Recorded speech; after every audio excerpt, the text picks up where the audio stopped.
Ever wondered how you would get rid of one of the world's most radioactive substances that has a lifespan longer than any dynasty in human history?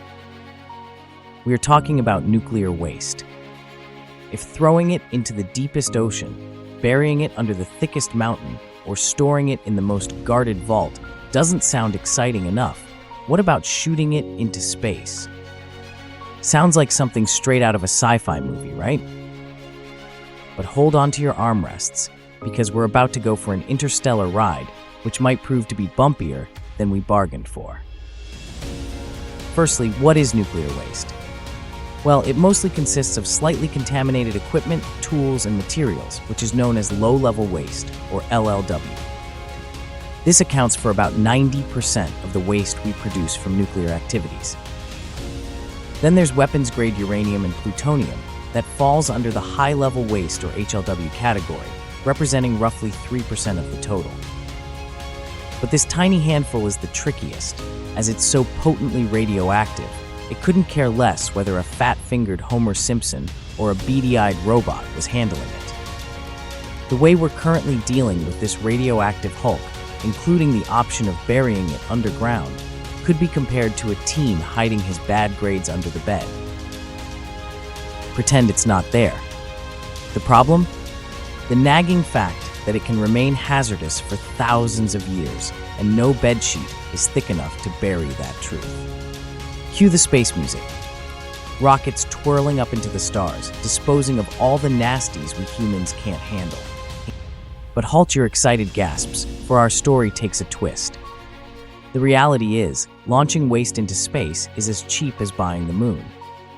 Plus, imagine the number of rockets required to dispose of all the nuclear waste we produce. It would make the number of daily flights between New York and London seem like a leisure Sunday drive. And ever heard of space junk? Oh yes, space isn't the infinite void it seems to be. We've filled it with debris, dead satellites, spent rocket stages, and even a lost astronaut's gloves floating here and there. The last thing we need is an orbiting belt of radioactive waste to add to the clutter, risking satellites and our very own International Space Station. Surely, we can shoot it at the sun, right? After all, what's more cleansing than a mega fusion reactor that's made light work of all matter for eons? Not so fast. Even with all human ingenuity, hitting our local star isn't as easy as shooting at the broadside of a barn.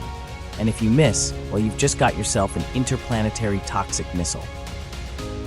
But wait, isn't there an option to recycle nuclear waste? Now we're talking Earthling language. Despite being more politically complex and requiring capital for starters, recycling nuclear waste could potentially reduce the overall volume significantly. If we start considering waste as fuel, suddenly the problems are partially irradiated, figuratively of course. The cost, understandably, is cited as one of the primary hurdles. Plus, did we mention the geopolitical tensions that could arise from countries equipped with plutonium reprocessing technology?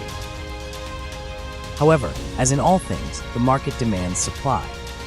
With our increasing demand for clean energy, the incentives to recycle nuclear waste are on an uphill trajectory.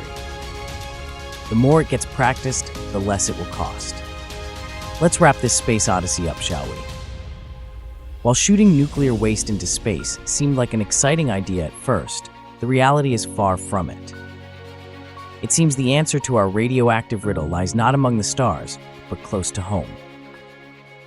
By recycling nuclear waste and perhaps finding ways to reduce its radioactivity, we might stumble upon a brighter, cleaner future right here on Earth. Because sometimes, dealing with your problems, no matter how monumental they seem, might be as simple as not shooting them into space.